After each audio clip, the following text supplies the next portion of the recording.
Assalamualaikum warahmatullahi wabarakatuh. Selamat malam. Pada kesempatan kali ini kami dari kelompok 8 ingin mempresentasikan mengenai chapter 5 mengenai dengan topik Statement of Financial Position and Statement of Cash Flow. Untuk chapter 5 ini dipresentasikan oleh saya, Tigrana Samtampati, dan teman saya. Saya Donita Putri Utami. Dan saya Nuriani Satolihah. Kami dari Akuntansi 2020 STI Indonesia Banking School. Adapun sajian kita pada malam hari ini yaitu adalah Learning 1 akan membahas mengenai explain the use, limitation, and content of the statement of financial position. Learning 2, prepare a classified statement of financial position. Learning 3, explain the purpose, content, and preparation of statement of cash flow. Learning 4, describe additional tips of information provided. Describe additional tips of information provided. Oke, baiklah kita akan melaju kepada presentasi selanjutnya. Chapter 5 ini apa yang akan kita pelajari?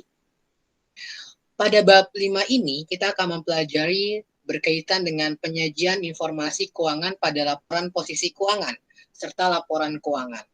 Dalam bab ini kami memeriksa berbagai jenis aset, kewajiban, dan item ekuitas atau equity atau modal yang mempengaruhi laporan posisi keuangan dan laporan arus kas. Selanjutnya kita akan membahas mengenai learning 1. Explain the use, limitation, and content of the statement of financial position.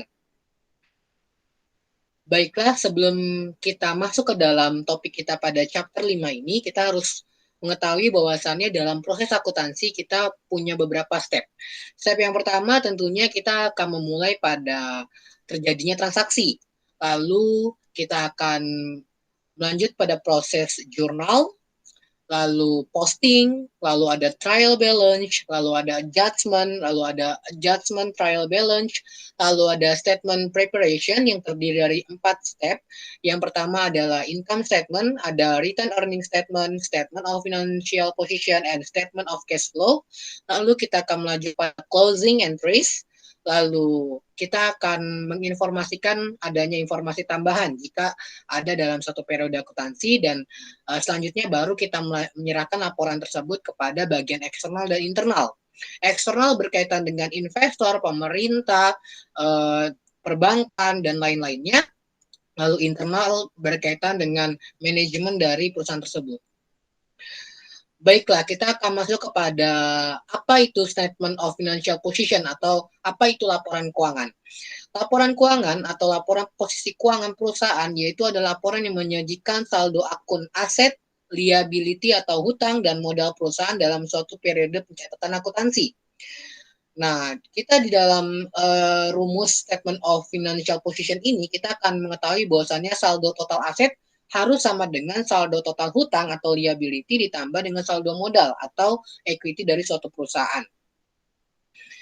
Selanjutnya, kita akan memasuki apa itu fungsi laporan statement of financial position.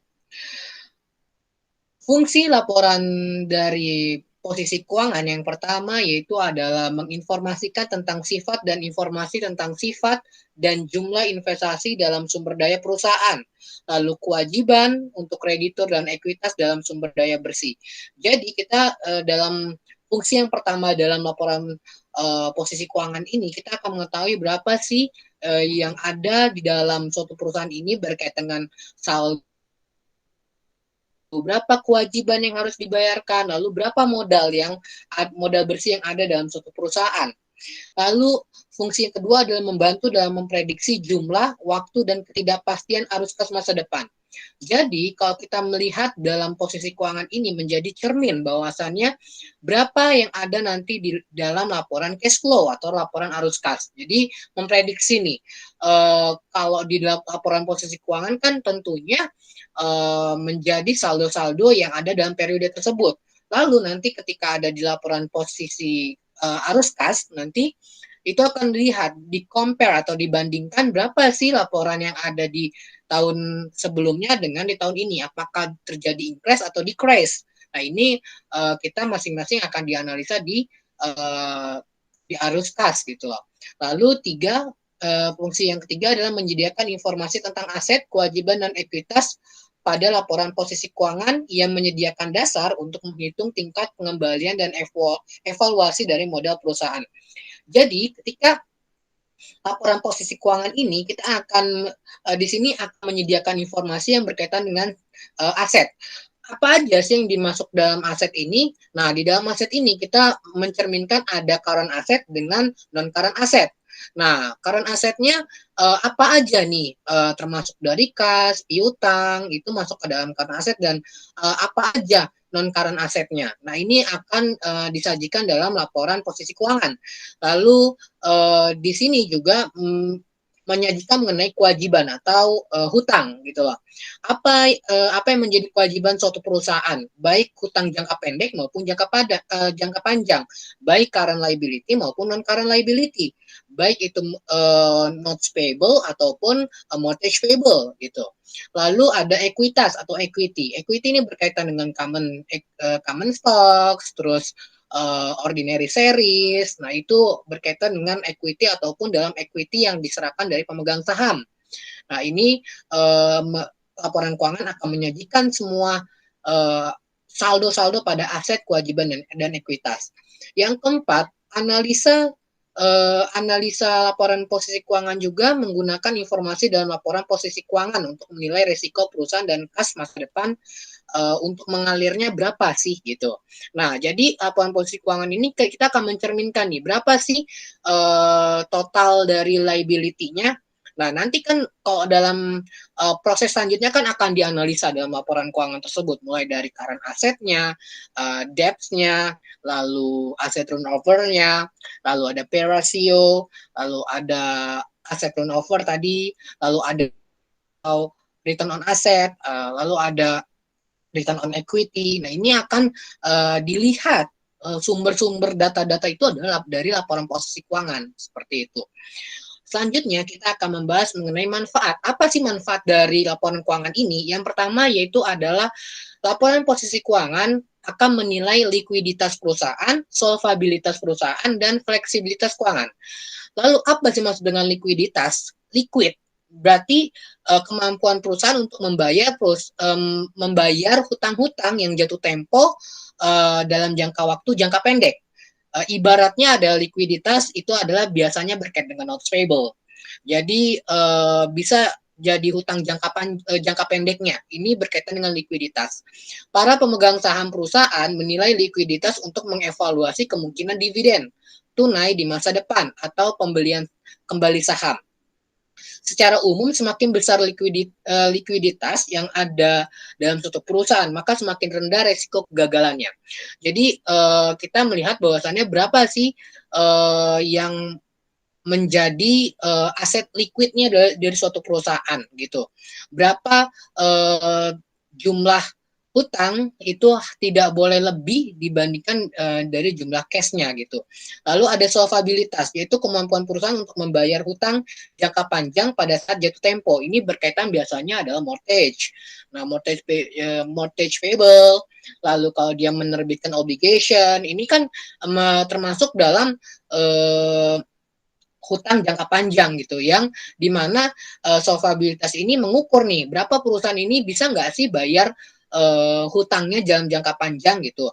Misalnya ketika perusahaan membawa tingkat hutang jangka panjang yang relatif tinggi terhadap aset yang ia miliki yang lebih rendah daripada yang serupa pada perusahaan yang lainnya, maka perusahaan dengan hutang yang lebih tinggi relatif lebih beresiko karena mereka akan membutuhkan lebih banyak aset untuk memenuhi kewajiban tetap mereka. Karena selain ketika mereka memiliki hutang jangka panjang, tentunya mereka juga menerbitkan hutang gitu, menerbitkan hutang dan bunga ya yang jauh lebih besar. Karena kalau kita melihat bahwasannya mortgage, for example-nya adalah mortgage payable itu besaran dari interestnya atau bunganya itu semakin besar tergantung berapa lama mortgage itu dilunasi, seperti itu. Jadi kesimpulannya ketika semakin tinggi resiko fleksibilitas keuangan antara likuiditas dengan solvabilitas akan berpengaruh bahwasannya perusahaan itu dapat mengatasi resiko ke depannya secara baik di masa depan. Maka ketika suatu perusahaan itu memiliki likuiditas dan solvabilitas yang jauh lebih tinggi, maka perusahaan itu jauh lebih bisa beradaptasi dengan adanya di masa-masa sulit. Jadi seperti itu. Lalu keterbatasan pada laporan posisi keuangan diantaranya adalah sebagian besar aset dan liabilitas dilaporkan pada biaya perolehan. Akibatnya informasi yang diberikan dalam laporan posisi keuangan seiring dikritiknya karena tidak melaporkan nilai wajar yang lebih relevan. Lalu yang kedua adalah perusahaan menggunakan penilaian dan estimasi untuk menentukan banyak item yang dilaporkan dalam laporan keuangan dan laporan posisi keuangan. Karena kita melihat bahwasannya di sini laporan posisi keuangan ini akan mencerminkan aset. Asetnya ini terdiri dari dua, ada current, ada non-current. Nah, di situ akan ditotalkan berapa total asetnya. Lalu ada liability, ini ada current liability dan non-currentnya, lalu ada modalnya juga. Ini ada yang saham ataupun dari modal pemegang saham, seperti itu. Lalu yang ketiga adalah laporan posisi keuangan harus menghilangkan banyak item yang menilai keuangan, tetapi perusahaan tidak dapat mencatat secara objektif. Nah, ini menjadi keterbatasan pada laporan posisi keuangan. Lalu ada akun pada laporan posisi keuangan. Yang pertama tadi ada aset. Aset adalah sumber daya ekonomi yang ekonomi sekarang yang dikendalikan oleh entitas atau perusahaan sebagai akibat dari peristiwa masa lalu. Jadi aset itu menjadi sesuatu sumber daya ekonomi yang menjadi ketergantungan ataupun modal dari suatu perusahaan sebenarnya. Dan aset ini menjadi hak yang berpotensi untuk menghasilkan manfaat atau ekonomi. Lalu yang kedua adalah kewajiban. Nah, kewajiban ini merupakan mengalihkan sumber daya ekonomi sebagai akibat dari peristiwa masa lalu. Jadi kewajiban ini merupakan sesuatu yang timbul dari adanya kejadian, misalnya perusahaan menerbitkan note payable. Nah, lalu ada mortgage payable, lalu ada account payable. Nah, ini akan mengakibatkan bahwasannya di masa berikutnya atau di bulan berikutnya adanya kewajiban, lalu ditambah adanya bunga. Nah, ini menjadi elemen yang kedua. Lalu ada ekuitas. Ini berarti kepentingan residual dalam aset entitas setelah dikurangi semua kewajibannya. Dalam keuangan harus mencerminkan dalam waktu penerimaan aset ataupun hutang dalam jangka panjang dan jangka pendek. Kita akan masuk ke dalam current asset dan non-current asset. Jadi, bab asetnya ini yang terbagi menjadi current dan non-current. Yang pertama adalah non-current aset atau aset tidak lancar. Apa sih itu aset tidak lancar? Aset tidak lancar adalah uang tunai atau aset lain yang diharapkan perusahaan untuk dikonversi menjadi uang tunai atau dapat dijual atau dikonsumsi dalam 1 tahun atau dalam 1 siklus. Nah, contohnya adalah investment in security, such as bond, ordinary shares, or long-term notes. Lalu ada investment in intangible asset. Lalu ada investment asset in special funds. Lalu ada investment is not consolidated subsidiary or associate company. Jadi di sini ada beberapa ya non-current asset itu termasuk seperti ketika suatu perusahaan menerbitkan adanya piutang, itu juga masuk. Lalu adanya intangible asset atau perusahaan membeli suatu kendaraan atau vehicle. Nah, ini akan menjadi suatu investasi di bagian intangible asset seperti itu. Lalu pengelompokan investasi dalam sekuritas utang dan ekuitas perusahaan, yang pertama itu adalah dimiliki untuk ditagih. Nah, ini contohnya di sini ada sekuritas utang yang dikelola perusahaan untuk mengumpulkan pokok secara kontraktual dan pembayaran bunga, lalu ada perdagangan atau trading, lalu ada non-trading equity. Oke, yang pertama yaitu adalah non-current asset untuk property, plant, dan equipment. Nah, properti, plant dan equipment atau properti pabrik dan peralatan adalah aset berwujud dan berumur panjang yang digunakan dalam operasional reguler perusahaan untuk bisnisnya. Aset ini terdiri dari properti fisik seperti tanah, bangunan, mesin, perabotan, peralatan, ataupun SDM-nya. biasanya suatu perusahaan akan menyusutkan semua peralatan, properti, ataupun aset-aset ya berkaitan dengan peralatan tadi dalam akun akumulasi depreciation. Jadi fungsinya ketika suatu perusahaan melakukan akumulasi suatu barang, artinya suatu perusahaan akan memprediksikan barang itu akan dibeli kembali atau memiliki nilai masa berapa tahun dan bisa dibeli lagi berapa tahun kemudian. Nah, ini seperti land, buildings, furniture, vehicle gitu.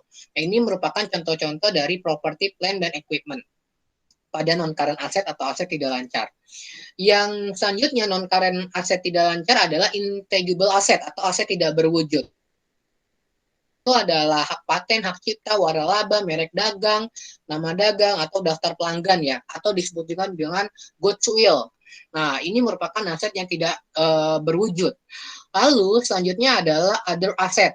Other asset ini berkaitan dengan aset-aset lain yang sangat bervariasi dalam praktiknya.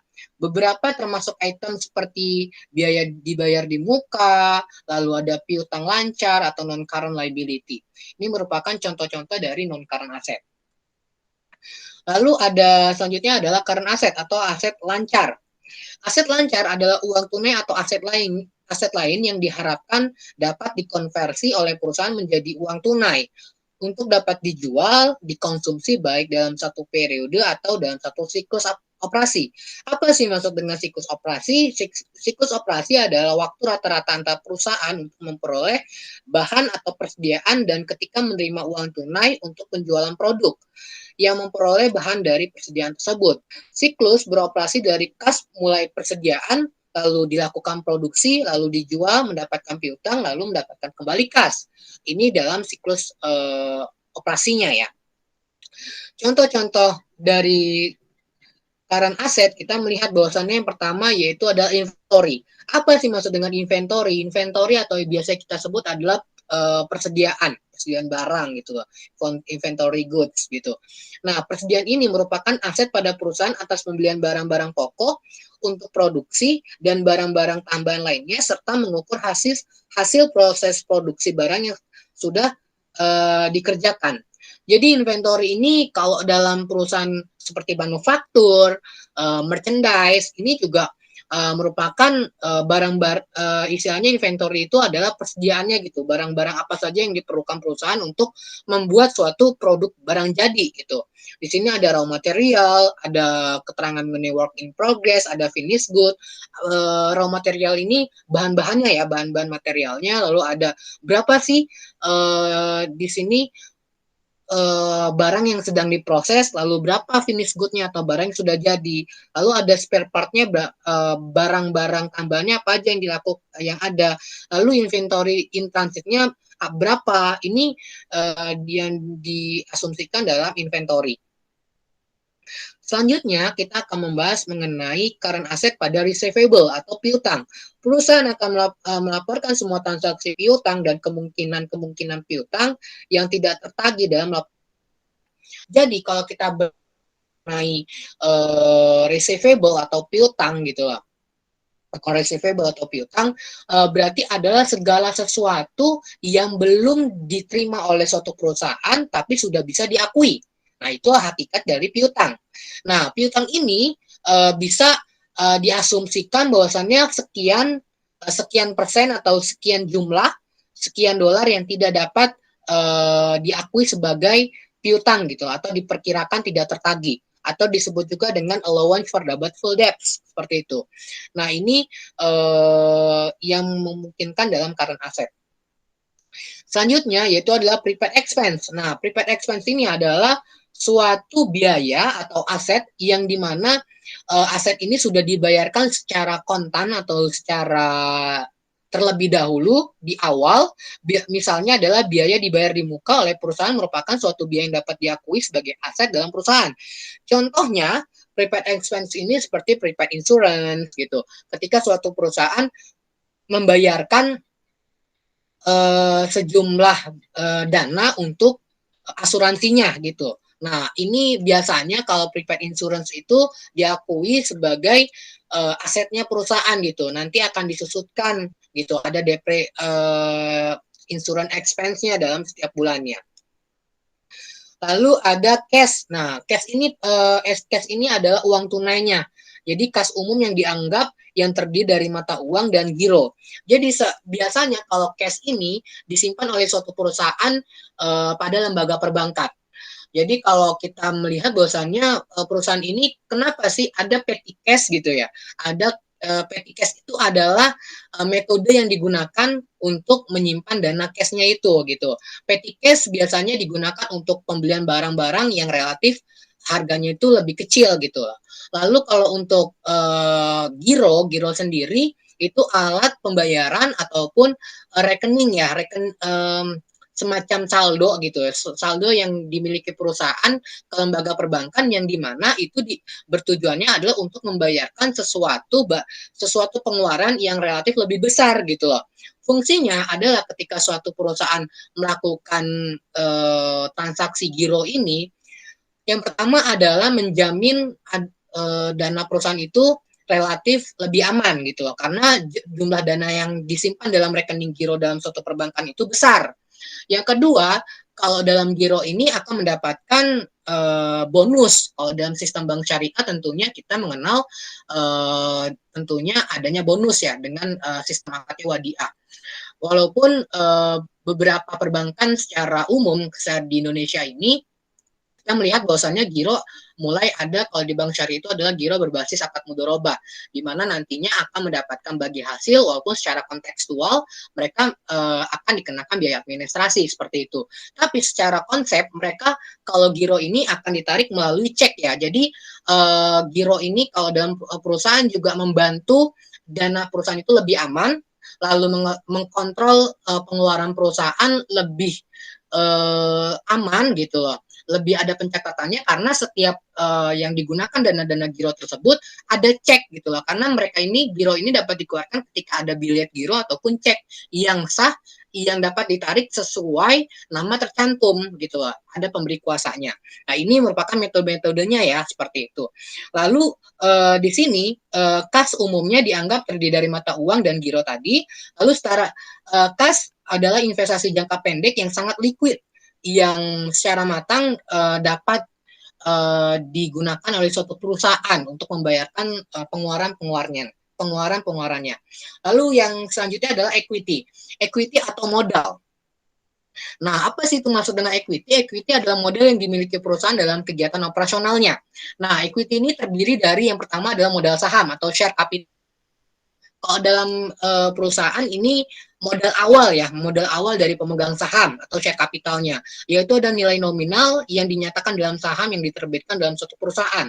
Nah, biasanya di sini ada ordinary shares, ada saham preference gitu loh.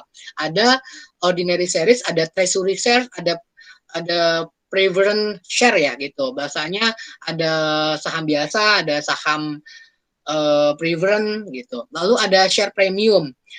Ini biasanya kelebihan dari jumlah yang dibayarkan atas nilai nominal. Lalu ada return earnings atau laba ditahan.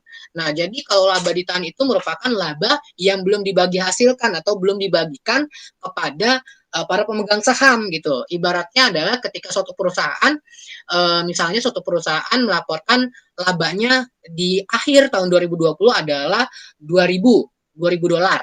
Nah, ini 2000 dolar ini belum dibagikan sampai 2021 ini, maka disebut dengan return earnings atau laba ditahannya yang belum dibagikan, dan itu menjadi modal suatu perusahaan.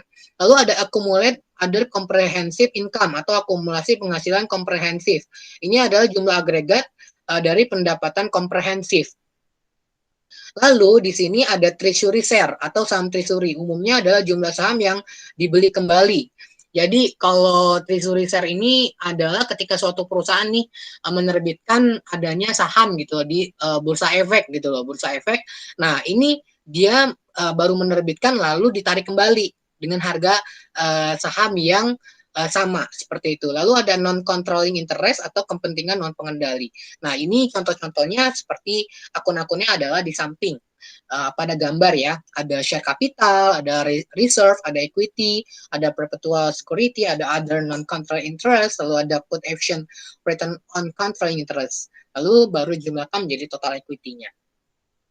Selanjutnya kita akan membahas mengenai current liability. Apa sih maksud dengan current liability dan non-current liability? Non-current liability, apa sih itu? Itu ada hutang tidak lancar atau kewajiban yang tidak diharapkan perusahaan untuk dilikuidasikan secara wajar atau dilunasi dalam waktu lebih dari 1 tahun atau dari satu siklus secara normal. Nah, contohnya kalau kita melihat dari non-current liability ini, yaitu adalah notes payable, ada bonds payable, lalu ada income tax, ada lease obligation, lalu ada pension obligation. Nah, ini yang termasuk dalam non-current liability. Kewajiban tidak lancar ini terdiri dari 3 jenis, yaitu adalah kewajiban yang timbul dari suatu pembiayaan tertentu, seperti penerbitan obligasi atau obligation, lalu ada jangka panjang kewajiban, misalnya ada mortgage payable, lalu ada pembayaran sewa jangka panjang, lalu ada wesel bayar jangka panjang. Nah, lalu ada kewajiban yang timbul dari operasional normal perusahaan, seperti kewajiban pensiun, kewajiban pajak penghasilan tangguhan, lalu ada kewajiban yang bergantung pada terjadinya atau tidak terjadinya suatu atau lebih peristiwa di masa depan. Seperti itu. Misalnya adanya provisi, itu termasuk dalam non-current liability.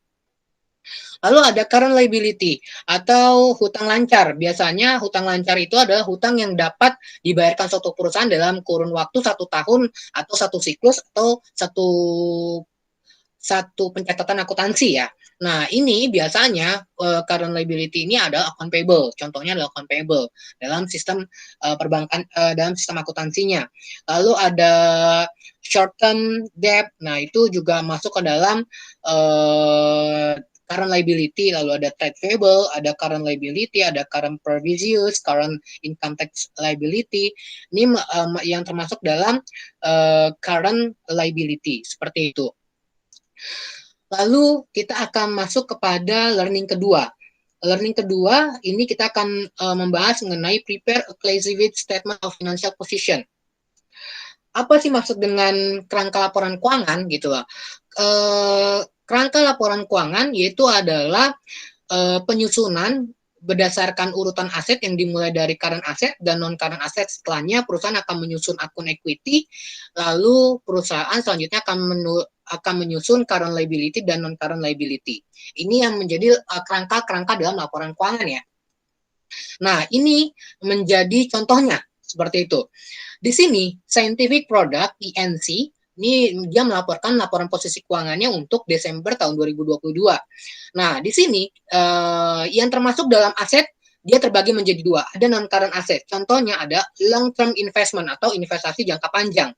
Nah, ini terdiri dari investment in held for collection security. Jadi dia membeli saham jangka panjang sebanyak 82.000. Lalu dia membeli land held for future development. Jadi dia membeli suatu tanah dalam jangka panjang ini sebanyak 5.500. Jadi non-current asetnya sebanyak 87.500.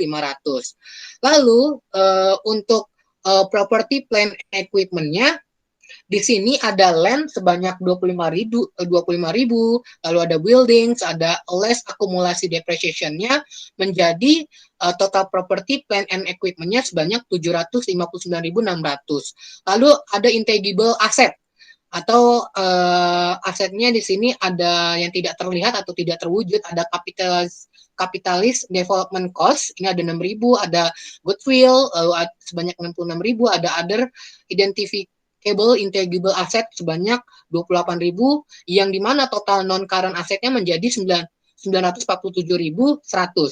Lalu ada current asetnya atau aset lancarnya. Contohnya adalah inventory atau persediaan tadi sebanyak 489.713. Lalu ada prepaid expense atau biaya dibayar di mukanya sebanyak 16.252, lalu ada account receivable atau piutangnya sebanyak 165.821, lalu di sini dikurangi allowance for double full account sebanyak 1.850 sebanyak 163.974. Lalu ada short term investment sebanyak 51.030, lalu cash and cash equivalent Ekuivalennya adalah 52.485. Jadi total current asetnya sebanyak 773.454. Sedangkan total asetnya secara keseluruhan yaitu adalah total non current aset ditambah non current aset tambah current aset sebanyak 1.720.554 dolar.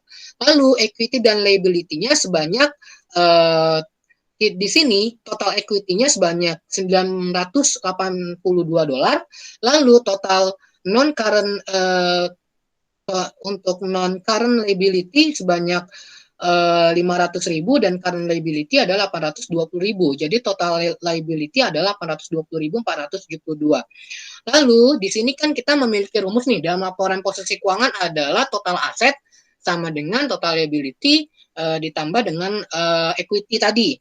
Jadi di sini kita jumlahkan nih, total equity adalah 900.000, total aset tadi adalah 1.720.554. Harus sama dengan total equity yaitu adalah 900.082 dolar ditambah dengan total liability adalah 472 atau sama dengan 1.720.554 dari total equity dan liability-nya ditambah menjadi 1.720.554 dolar. Jadi balance gitu. Ini merupakan kerangka dalam laporan keuangan. Learning ketiga akan dibahas oleh teman saya Donita. Kepada Donita dipersilakan. Selanjutnya ada learning 3, yaitu learning objektif, menjelaskan tujuan, isi, dan penyusunan laporan arus kas. Next. Apa tujuan laporan arus kas? Tujuan utama dari laporan arus kas adalah untuk menyediakan informasi yang relevan tentang penerimaan kas dan pembayaran kas suatu perusahaan selama suatu periode. Next.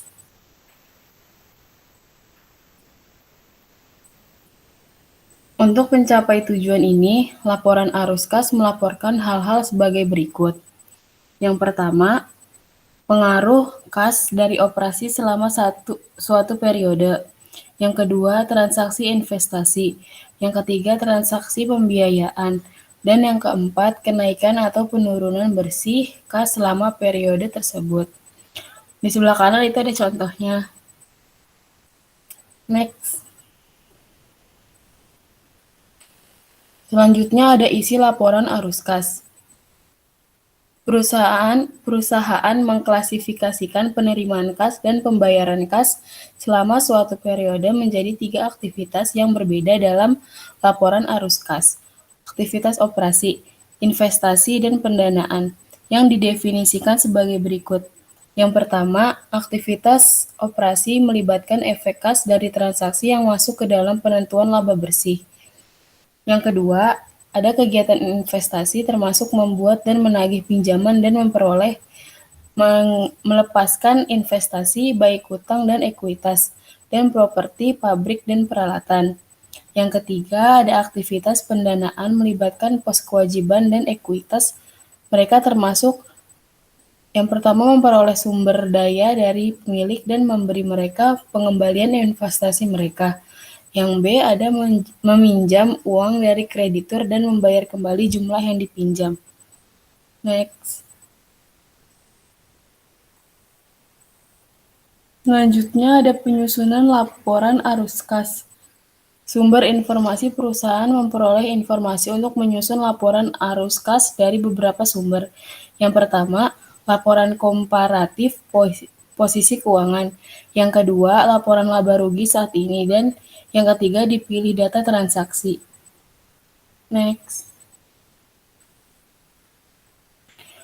Selanjutnya ada menyiapkan laporan arus kas. Mempersiapkan laporan arus kas dari sumber-sumber ini melibatkan 4 langkah. Yang pertama, tentukan kas bersih yang disediakan atau digunakan aktivitas operasi. Yang kedua, tentukan kas bersih yang disediakan oleh atau digunakan oleh aktivitas investasi dan pendanaan. Yang ketiga, tentukan perubahan, kenaikan, atau penurunan kas selama periode tersebut. Yang keempat, rekonsiliasi perubahan kas dengan saldo kas awal dan akhir. Selanjutnya, ada aktivitas non-tunai yang signifikan. Tidak semua aktivitas signifikan perusahaan melibatkan uang tunai. Contoh aktivitas non-tunai yang signifikan adalah yang pertama, ada penerbitan saham biasa untuk membeli aset. Yang kedua, konversi obligasi menjadi saham biasa.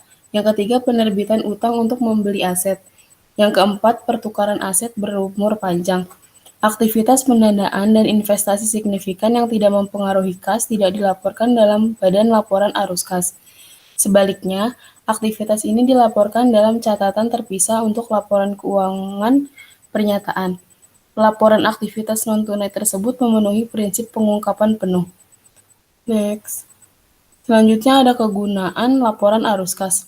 Yang pertama itu kemampuan entitas untuk menghasilkan arus kas di masa depan. Tujuan utama dari pelaporan keuangan adalah memberikan informasi yang akan memungkinkan untuk memprediksi jumlah, waktu, dan ketidakpastian arus kas di masa depan dengan memeriksa hubungan antara pos-pos seperti penjualan dan arus kas bersih dari kegiatan operasi atau arus kas bersih dari kegiatan operasi serta kenaikan atau penurunan kas. Maka dimungkinkan untuk membuat prediksi yang lebih baik atas jumlah, waktu, dan ketidakpastian arus kas di masa depan dibandingkan dengan jika menggunakan data dasar akrual. Yang kedua itu ada kemampuan entitas untuk membayar dividen dan memenuhi kewajibannya. Secara sederhana, kas adalah hal yang penting. Jika perusahaan tidak mempunyai kas yang cukup, maka gaji karyawan tidak dapat dibayar, utang tidak dapat dilunasi, dividen tidak dapat dibayar, dan peralatan tidak dapat dibeli. Laporan arus kas menunjukkan bagaimana kas digunakan dan dari mana kas itu berasal. Karyawan, kreditor, pemegang saham, dan pelanggan memiliki kepentingan dengan laporan ini karena menunjukkan arus kas yang terjadi dalam perusahaan. Selanjutnya ada kegunaan laporan arus kas. Yang ketiga itu ada penyebab perbedaan antara laba bersih dan arus kas bersih dari kegiatan operasi. Angka laba bersih merupakan hal yang penting karena memberikan informasi tentang keberhasilan atau kegagalan sebuah perusahaan bisnis dari suatu periode ke periode lainnya. Namun, beberapa orang telah menyatakan kritik atas laba bersih menurut dasar akrual karena harus membuat estimasi untuk mendapatkan angka laba bersih sering diragukan. Hal ini tidak akan terjadi dengan kas. Jadi, seperti digambarkan dalam cerita pembuka, para pembaca laporan keuangan akan mendapatkan manfaat dengan mengetahui penyebab perbedaan antara laba bersih dan arus kas bersih dari kegiatan operasi. Kemudian mereka dapat menilai reliabilitas angka laba itu. Dan yang keempat itu transaksi investasi dan pembiayaan yang melibatkan kas dan non-kas selama satu periode. Dengan kegiatan investasi perusahaan, pembelian dan penjualan aktiva selain dari produknya, dan kegiatan pembiayaan peminjaman dan pelunasan pinjaman, investasi oleh pemilik dan distribusi kepada pemilik, seorang pembaca laporan keuangan dapat memahami dengan baik mengapa aktiva dan kewajiban bertambah dan atau berkurang selama satu periode. Next, selanjutnya akan dibacakan oleh teman saya Nuri. Selanjutnya ada learning 4, yaitu describe additional types of information provided. Describe additional types of information provided. Next. Notes to the financial statements atau catatan laporan keuangan. Seperti yang ditunjukkan sebelumnya, catatan merupakan bagian integral dari pelaporan informasi laporan keuangan. Catatan bisa menjelaskan secara kualitatif informasi yang terkait dengan item laporan keuangan tertentu. Selain itu, mereka dapat memberikan data tambahan yang bersifat kuantitatif untuk memperluas informasi di bidang keuangan pernyataan. Catatan juga dapat menjelaskan pembatasan yang diberlakukan oleh pengaturan keuangan atau kontrak dasar perjanjian. Meskipun catatan mungkin teknis dan sulit dipahami dalam beberapa kasus, catatan tersebut memberikan informasi yang berarti bagi pengguna. Next. Notes to define accounting policies atau kebijakan akuntansi. Kebijakan akuntansi adalah prinsip, dasar, konvensi, aturan, dan praktik khusus yang diterapkan oleh perusahaan dalam menyusun dan menyajikan informasi keuntungan. IASB merekomendasikan pengungkapan semua prinsip dan metode akuntansi signifikan yang melibatkan pemilihan di antara alternatif atau alternatif yang khas untuk industri tertentu. Misalnya, perusahaan dapat menghitung persediaan di bawah beberapa asumsi arus biaya, misalnya biaya rata-rata dan FIFO, penyusunan pabrik dan peralatan di bawah beberapa metode yang diterima, misalnya saldo menurun ganda dan garis lurus, dan membawa investasi pada penilaian, misalnya biaya, ekuitas, dan nilai wajar. Pengguna laporan keuangan yang mahir mengetahui hal ini, kemungkinan, dan memeriksa pernyataan dengan cermat untuk menentukan metode yang digunakan. Next.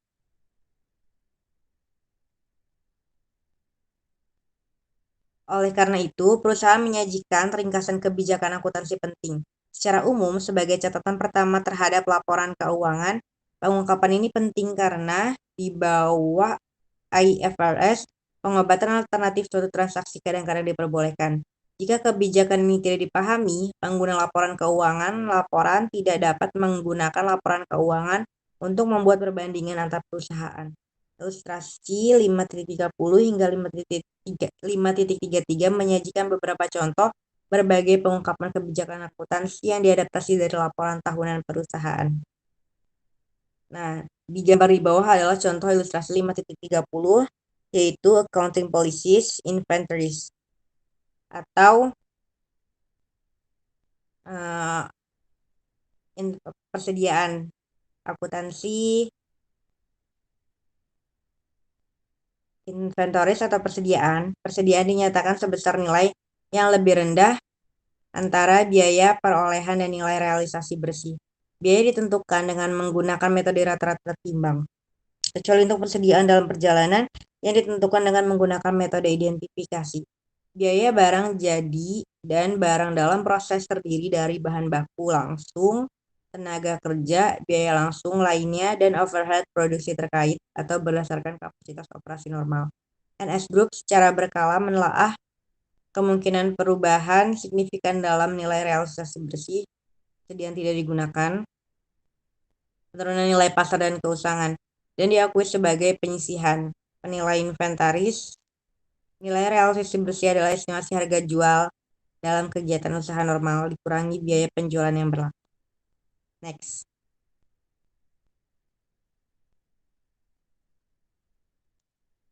Gambar di atas adalah ilustrasi 5.31, yaitu Stora Enso. Aset tak berwujud dinyatakan sebesar biaya perolehan dan diamortisasi dengan metode garis lurus selama asetnya masa manfaat yang diharapkan, yang biasanya bervariasi dari 3 hingga 10 tahun hingga 20 tahun untuk paten. Next.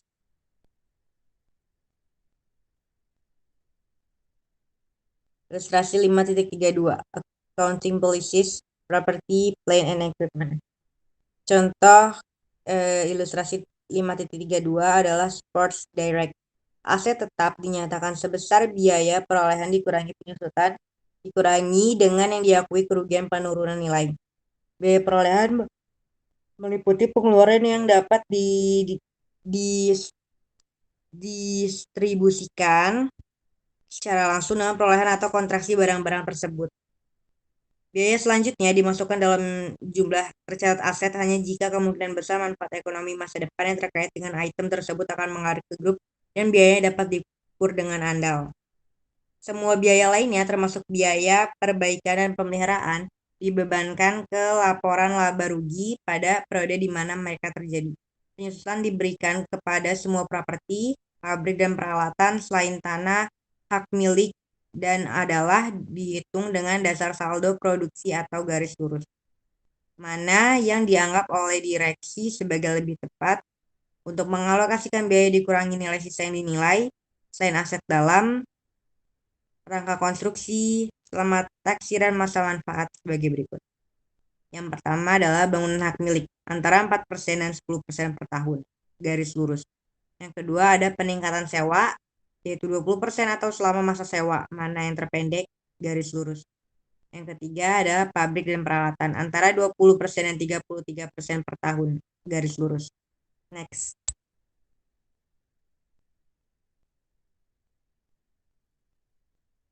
Masa manfaat dan nilai sisa aset telaah dan jika sesuai, disesuaikan pada tiap saldo tanggal lembar. Keuntungan atau kerugian yang timbul dari pelepasan atau penghapusan aset ditentukan sebagai selisihnya antara hasil penjualan setelah dikurangi biaya penjualan dan nilai tercatat aset dan diakui dalam laporan laba rugi. Aset tetap yang nilai tercatatnya dipulihkan, terutama melalui penjualan transaksi dan penjualan yang dianggap sangat mungkin terjadi dinyatakan sebesar nilai tercatat yang lebih rendah dan nilai wajar dikurangi biaya untuk menjual. Next. Ilustrasi 5.33 atau Accounting Policies Financial Liabilities. Nah, contoh gambar di atas adalah ilustrasi 5.33 yaitu a wholesale haze. IFRS 9 Financial Instruments Recognition and Measurements contain two categories per non-derivative. Financial liabilities, hereafter financial liabilities at fair value through profit or loss, and financial liabilities measure at amortized cost. A wholesale haze holds only financial. Next. Additional notes to the financial statements. Selain catatan terkait penjelasan kebijakan akuntansi perusahaan, perusahaan menggunakan catatan khusus untuk membahas pos-pos dalam laporan keuangan. Penilaian harus dilakukan untuk mengidentifikasi aspek penting dari informasi keuangan yang perlu diperkuat dalam catatan. Dalam banyak kasus, IFRS memerlukan pengungkapan khusus. Misalnya, dengan menggunakan laporan posisi keuangan sebagai contoh, pengungkapan catatan meliputi yang pertama ada barang-barang properti, pabrik, dan peralatan dipilah ke dalam kelas-kelas seperti tanah, bangunan, dan lain-lain. Dalam catatan, dengan akumulasi penyusutan terkait dilaporkan jika berlaku. Yang kedua ada piutang. Dipisahkan menjadi jumlah piutang dari pelanggan perdagangan, piutang dari pihak berelasi, pembayaran di muka, dan jumlah lainnya. Yang ketiga ada persediaan dipilah ke dalam klasifikasi seperti barang dagangan, perlengkapan produksi, pekerjaan dalam proses, dan barang jadi. Yang keempat ada provisi dibedakan menjadi provisi imbalan kerja dan pos lainnya. Next.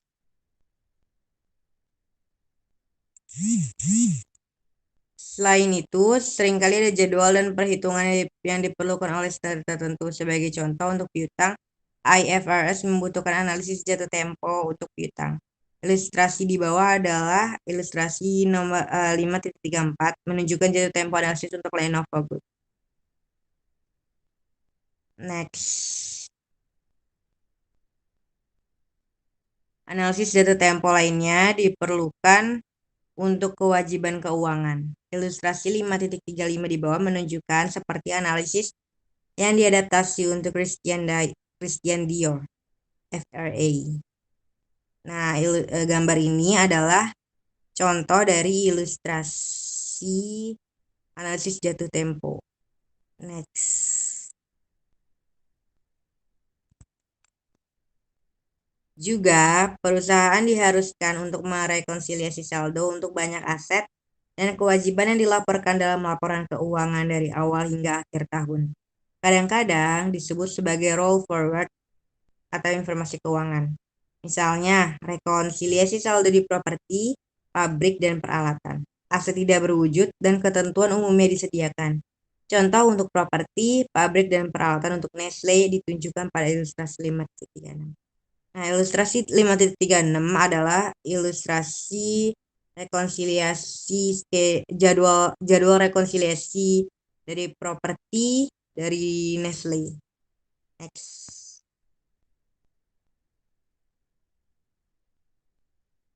Techniques of disclosure. Perusahaan harus mengungkapkan selengkap mungkin pengaruh berbagai ketidakpastian terhadap keuangan kondisi, metode penilaian aset dan kewajiban, dan kontrak dan perjanjian perusahaan. Untuk mengungkapkan informasi terkait ini, perusahaan dapat menggunakan penjelasan kurung dan referensi silang dan item kontrak. Parenthetical explanations. Perusahaan sering memberikan informasi tambahan dengan penjelasan tanda kurung setelah item tersebut. Next. Nah, selanjutnya ada soal dan pembahasan yang akan dibacakan oleh teman saya, Tigran. Terima kasih, Tigran. Oke, selanjutnya kita akan membahas soal di E4.8. Di sini ada income statement, EPS, present below are selected ledger account of MC Grow CA at December 31, 2022. Di sini ada cash sebanyak 50.000, ada administrative expense 100.000, lalu ada selling expense 80.000, net sale 540.000, COGS 260.000, ada cash dividend yang dideklarasikan 2022 adalah 20.000. Lalu yang dibayarkan adalah 15.000. Kalau ada discontinued operation atau ada operasi yang tidak dilanjutkan, ini sebelum pajak kena 40.000, ada depreciation expense not record in 2021, itu ada 30.000, ada return earnings 31 Desember 2021 ada 90.000 dan efektif tax rate 30%. Di sini ada hitunglah untuk net income untuk tahun 2022 dan prepare a partial income statement beginning with income before income tax and include appropriate earnings per share information. Di sini mengasumsikan bahwasannya saham yang diterbitkan adalah 20.000 untuk saham yang sedang berjalan atau diterbitkan di tahun 2022. Di sini menjawab untuk jawabannya, di sini kita akan membuat dua statement bahwasannya di sini ada net income-nya dan partial net income statement-nya untuk 31 Desember tahun 2022.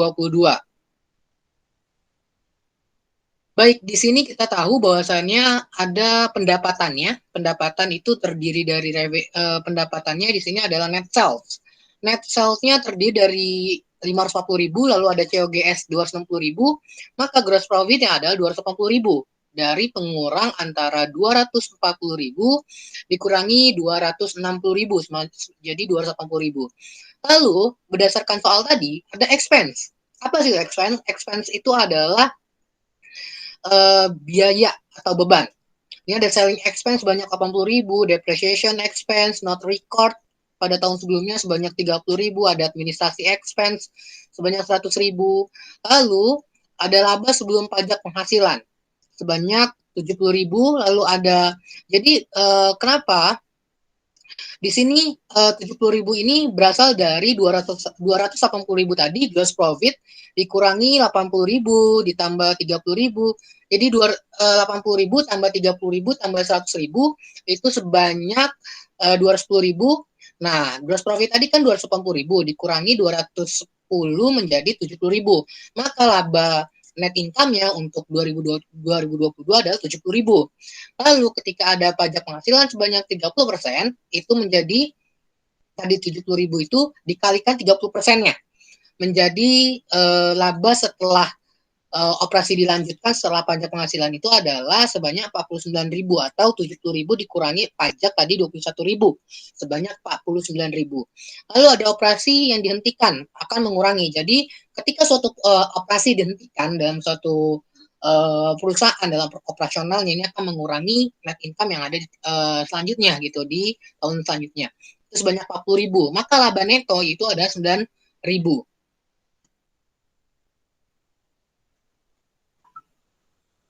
Oke, jadi untuk per sahamnya yaitu adalah laba dari operasi yang dilanjutkan sebanyak $2,45 atau 49.000 dibagi 20.000, lalu laba dari operasi dihentikan ada 0,45, laba netonya adalah $2. Jadi kesimpulannya dalam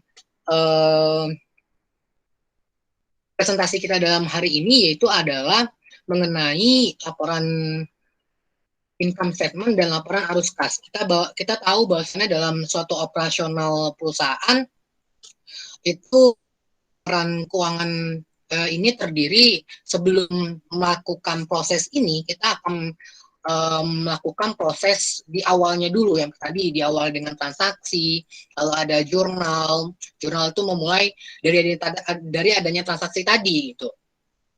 Lalu setelah hal tersebut baru diposting, lalu ada trial balance, lalu ada adjustment. Lalu adjustment ini terdiri dari ada accrual, ada debit ya. Jadi kita apa saja biaya-biaya yang telah disesuaikan, yang harus disesuaikan di dalam laporan jurnal penyesuaian ini. Contohnya seperti ada sellers and wax expense, sellers and wax payable yang harus dibayarkan di bulan selanjutnya. Misalnya sekarang ke tanggal 27, harus dibayarkan tanggal 31, tanggal 1 kan, harus dibayarkan gaji tersebut. Maka itu harus disesuaikan. Lalu ada seperti interest gitu, ada interest payable, itu harus disesuaikan pada tanggal 31. Maka adanya jurnal penyesuaian, seperti itu. Lalu misalnya ada utility payable atau hutang-hutang biaya-biaya lain, atau miscellaneous, lalu ada seperti biaya-biaya yang keluar dalam operasional perusahaan yang memang harus dibayarkan di bulan berikutnya. Itu harus dilakukan jurnal penyesuaian.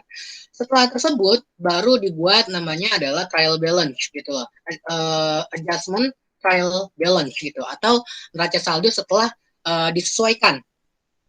Hasilnya, ketika hasil yang didapatkan dari trial balance ini adalah akun-akun atau saldo-saldo yang telah kita sesuaikan dari neraca saldo sebelumnya dan diperhatikan saldonya dari jurnal-jurnal yang kita buat dari jurnal penyesuaian, yaitu untuk adjustment trial balance.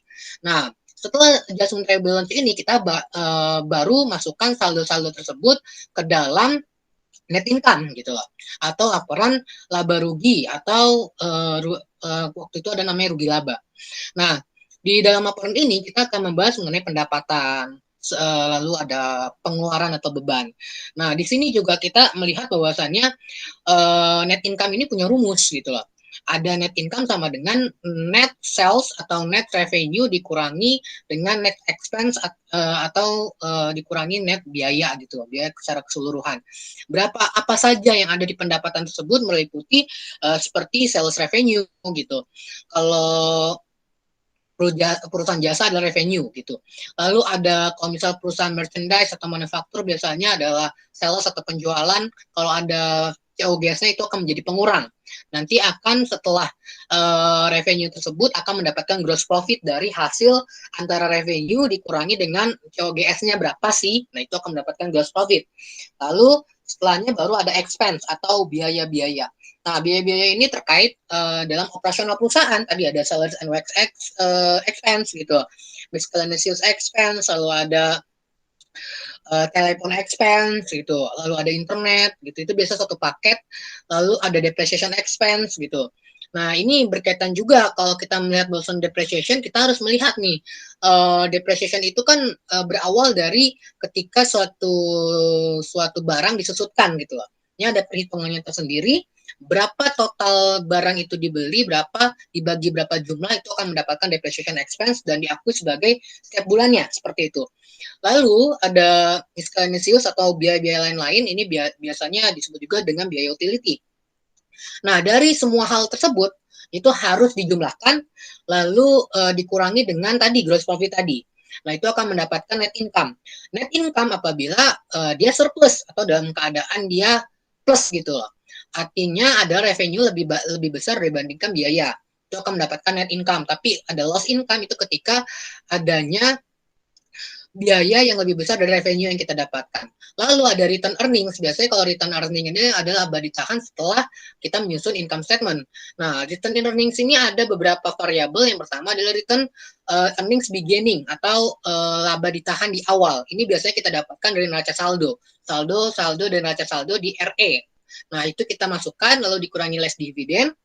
Nah, lalu RE beginning ditambah less dividend itu akan dikurang mengenai net income-nya. Itu akan mendapatkan return earnings untuk tahun pembukuan di tahun tersebut. Nah, setelah laporan tersebut baru kita menyusun yang kita bahas pada hari ini, itu adalah laporan posisi keuangan. Karena kalau kita melihat bahwasannya laporan posisi keuangan ini menjelaskan mengenai aset gitu loh. Ada liability, lalu ada equity. Nah, aset ini tadi kita sudah bahas sama-sama, sudah dijelaskan bahwasannya aset tadi ada dua. Ada current asset, ada non current asset. Current asset berarti aset yang lancar seperti cash, piutang, inventory. Itu cash istilahnya adalah aset-aset yang dapat dicairkan secara langsung gitu. Nah, metode-metodenya kalau tadi cash ada menggunakan giro, ada yang menggunakan petty cash gitu loh. Kalau giro tadi biasanya untuk nominal cash yang besar gitu. Fungsinya adalah ketika suatu perusahaan menempatkan dana tersebut atau dana perusahaan di dalam giro, itu akan mengkontrol penggunaannya. Biasanya ada untuk biaya-biaya yang besar tadi, biaya-biaya yang keluar dari operasional yang jumlahnya itu mungkin 2 kali lipatnya atau 3 kali lipatnya gitu loh. Nah, di sini menggunakan giro. Nah, biasanya kalau perusahaan itu menggunakan giro gitu, kalau misalnya perusahaannya menggunakan giro berbasisnya adalah bank syariah gitu loh. Mereka secara umum bank syariah menggunakan akadnya adalah akad wadiah gitu loh, fatwa nomor 36 yang disahkan bulan Maret tahun 2005. Nah, di sini di dalam giro tersebut hakikatnya perusahaan nanti akan mendapatkan bonus gitu loh. Dengan sistem akad wadiah, ini menjadi dana-dana yang bisa diinvest gitu loh. Tapi kalau dananya berbasis akad wadiah, bonus ini adalah sesuatu yang tidak dipastikan di awal gitu loh. Artinya perusahaan berinvestasi tapi tidak mendapatkan garansi mendapatkan bagi hasil seperti itu. Lain dengan giro yang berbasis akad yang mudharabah. Nah, ini ada perhitungan yang menjadikan perusahaan itu mendapatkan keuntungan dari bagi hasil. Nah, seperti itu. Lalu di sini tadi giro tadi juga sebagai bahwasannya mengkontrol penggunaan dari sistem akuntansi tersebut.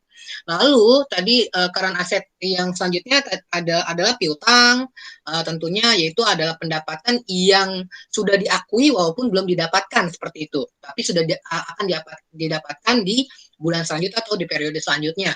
Lalu ada tadi juga adalah properti, itu juga termasuk ya dalam land, buildings, itu juga masuk dalam current asset.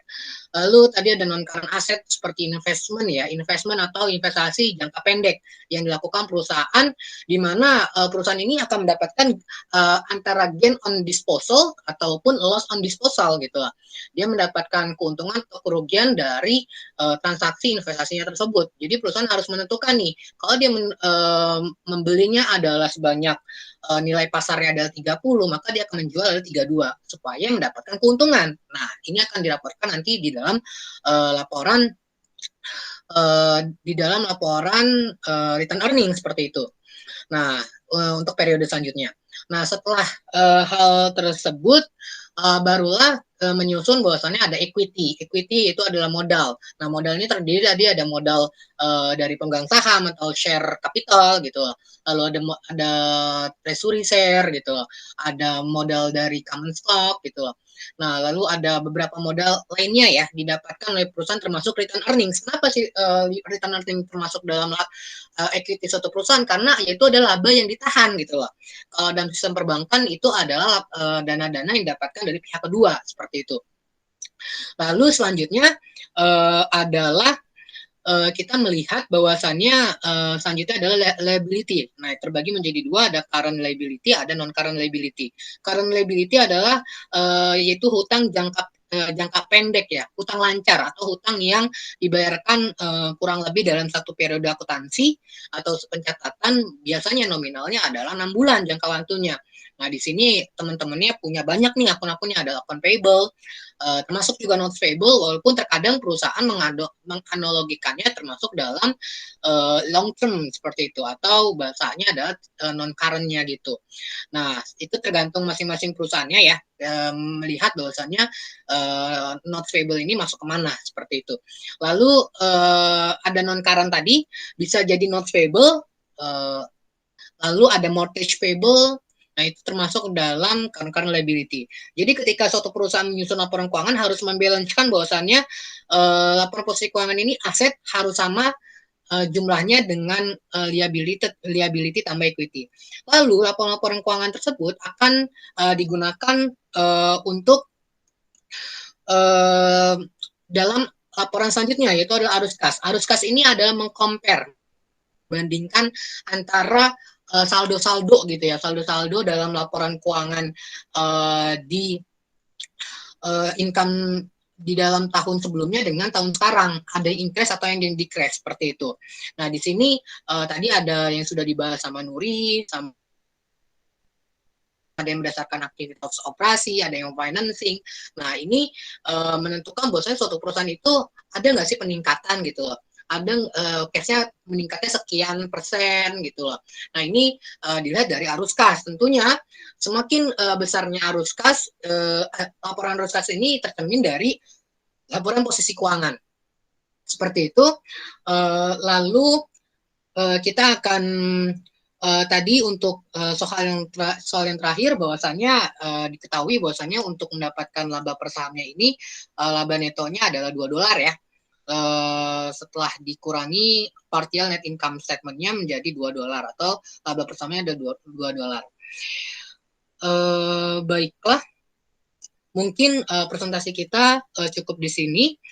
Kurang lebihnya mohon maaf. Wassalamualaikum warahmatullahi wabarakatuh.